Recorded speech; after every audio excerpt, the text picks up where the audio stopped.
Pag sa probinsya ka lumaki, ito ang isa sa mga dahilan kung bakit tayo napapado nung tayo mga bata.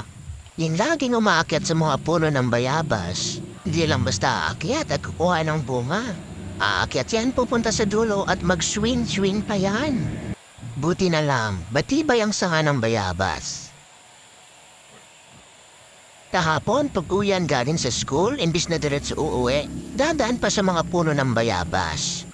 Di ba mas masaya kasi pag marami kang umaakit sa mga puno? Sigurado yan, pagdating sa bahay, mapapagalitan ka. Dahil hindi lang madumi yung mga damit mo, late ka pang umuwi. Ilang mapapagalitan, papaluin ka pa. Ang ganan pa man, di ba, aminin natin, ang saya-saya ng ating kabataan sa probinsya.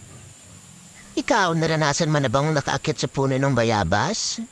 O naranasan mo na rin bang mahulog mula sa puno ng bayabas? Kung hindi naman, naranasan mo bang nagkasakit ang tiyan dahil sa dami ng kinain na bayabas?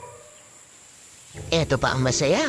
Ginagawa nating pera ang daon ng bayabas pag nagdaan sa ng bahay-bahayan. O diba, ang daming memories sa puno ng bayabas?